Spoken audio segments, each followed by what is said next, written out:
metals, dreaming of the best. A weapon so mighty it outshines the rest. The thunder strike with its promise so grand. I take it to battle, this gun in my hand. I fire at the bots, it's a pitiful sight. Sputters and sparks, it's nowhere near right. The bots look puzzled, saying with a sneer, is that all you've got? We've nothing to fear. War bonds and dreams turned into schemes. Thunder's just a joke, or so it seems. We died to fight, but it's just not right. Saving up for a gun that fails to fight. Next through the vortex with a whirl and a flash. Promise to turn enemies into cosmic ash. But in the mission it whirs and spins, and it is dizzy but unscathed, laughing at our sins. They talk nice lines, show, but where's the sting? The vortex is just a useless thing. Try harder, hell diver, they cheer and they shout as my grand weapon spins harmlessly about. War bonds and dreams turned into schemes. Vortex is just good for memes. We died to fight, but it's just not right. Saving up for a gun that fails to fight. Evening's Freedoms, Warbond Warriors. That was War Bonds and Dreams by Kirai Kanishi, a tune from the battle days of weapon nerves, balancing acts, and frustrations in general. I'd never really felt like that. My dives always felt challenging to me, but not too much so. But then again, I am clinically insane and thrive on pain, so I might be a bad example. While the sound and energy of this piece is absolutely wonderful, the lyrics leave me with some questions. I don't know of any weapon called the Vortex or the Obliterator in current circulation, but I guess there's always hope for the future. The first thing on the list of news for tonight is that congratulations are in order for Bookie of the Special Forces Demon Corps, whose wife gave birth at 12:54 p.m. Super Earth Eastern Standard Democratic Time to baby Hudson, who weighed in at 6 pounds, 12 ounces. Welcome to life, little Hudson. Rest assured that when you come of age, there will be a cape waiting for you. I'll even take a paw in training you myself. It doesn't matter to me that by the time that they turn 18, I'll be pushing 40. I'll be whooping alien butt well into my 90s, and you can take that to the Bank of Prosperity. My walker will come equipped with a double-edged sickle and a quasar. But now, let's take a look at news from the Galactic Sphere, and those sure aren't some happy numbers. What's going on there, Helldivers? I mean, I kind of expected this from the Western Front because bots prefer an armored brick over quantity mentality.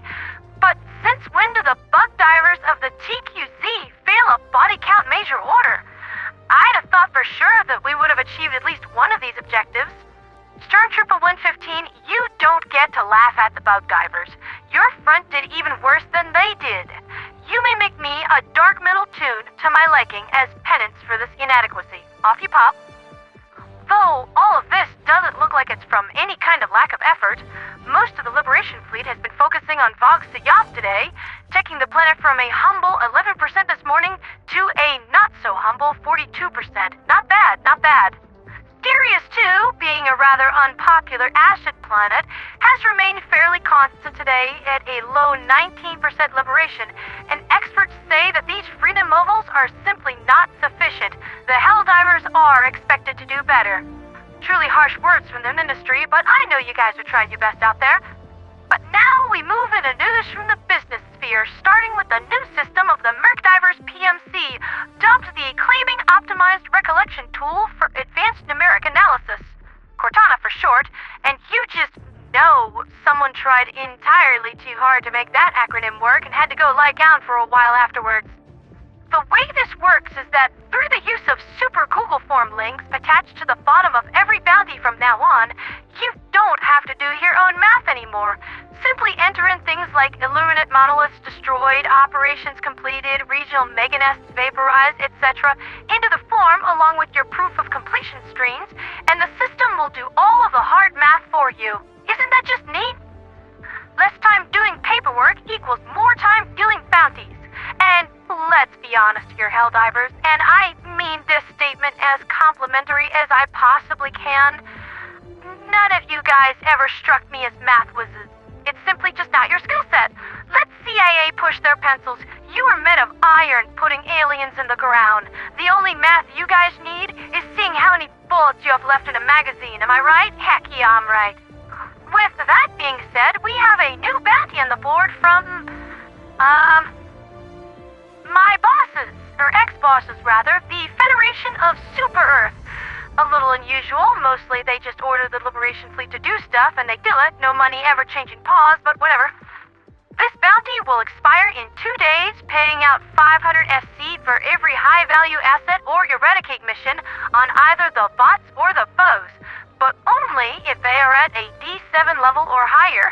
The way this memo is worded states that the blockade fleet needs assets sent to it ASAP, but not only are the Helldivers found to be behind on this task, but materials are being lost in the process and intercepted by our enemies.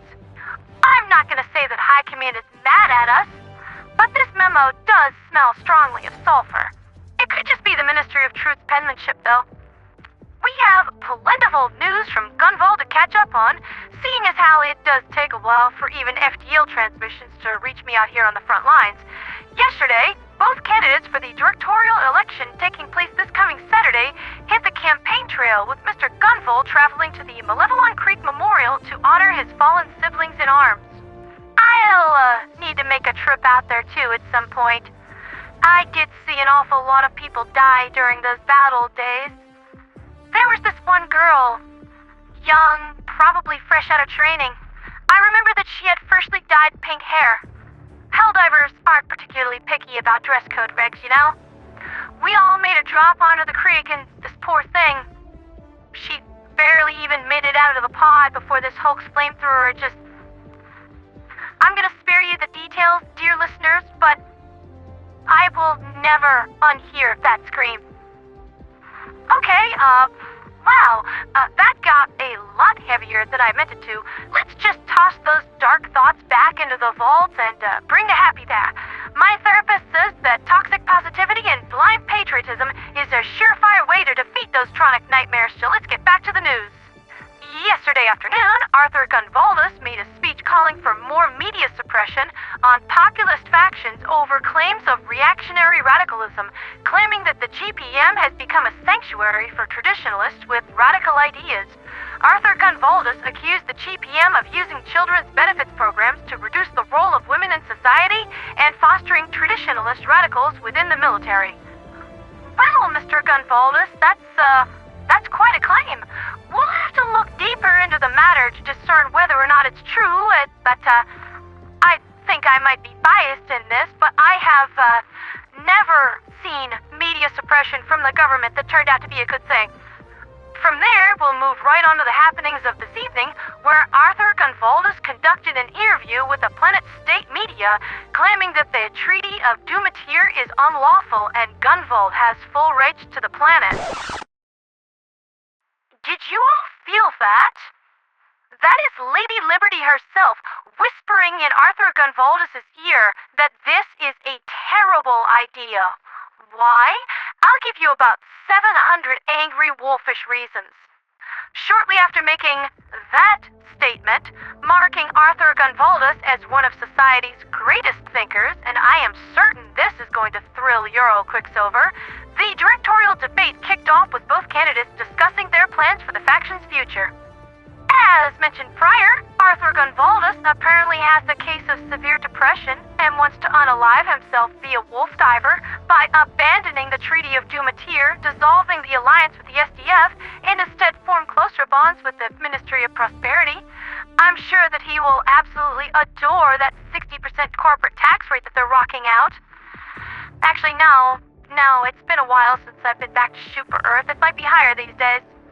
On the other paw, Mr. Gunvold expressed a desire to pursue a policy of hostility against the Chaos Divers, closer relations with the Wolf Divers, as well as the Angelic Rebellion, while maintaining a healthy distance to the current situation with the SDF.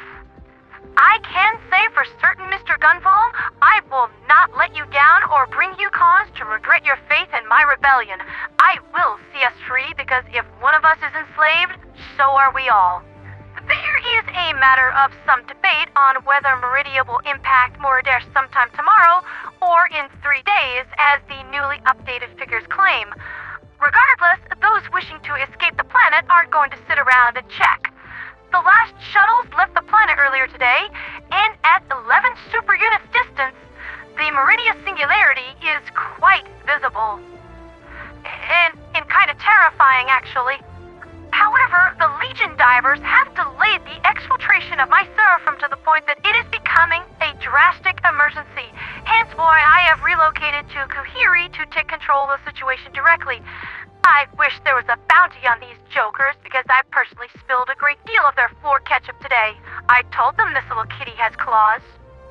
Next on the agenda, we have the ongoing situation with the Sentinel Defense Force and Pondera, the Legion are broadcasting an announcement on a wide beam transmission. They want you to see this. Oh, really? Are they surrendering? Somehow, I kind of doubt it. Today is the end of Super Earth. The end of a regime that acquiesces to disorder.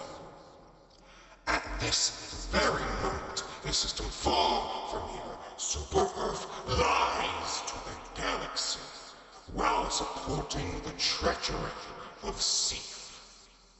This machine which you have built, upon which we stand, will bring an end to their sins, to their cherished fleet.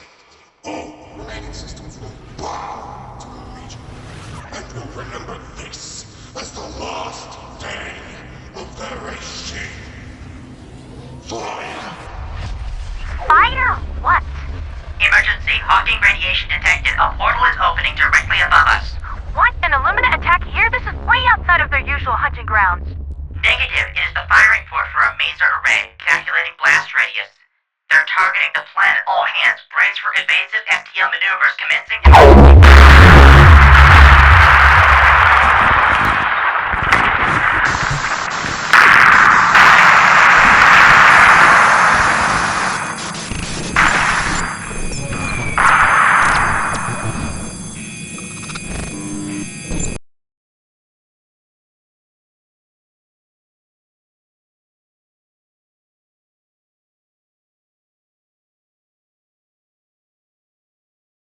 Mayday, Mayday, Mayday, SES, Ringer of Mercy, catastrophic, unstable orbit, requesting assistance.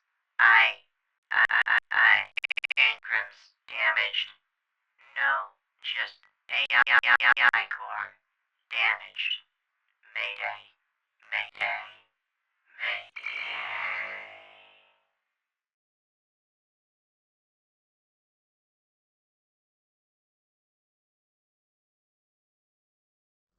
Listen, Pondera.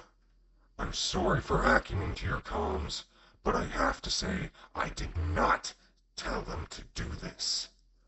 I would never give an order this brutal, and that is considering what I did to the governor of Angel's Venture. Listen, me and Emperor Valerian believe that there's someone within the Legion pulling strings without us even realizing it. And I have a sneaking suspicion I know who it is. But that doesn't matter right now. What matters is that you get out of there alive. I'll be there soon. Just hold tight until I arrive, okay?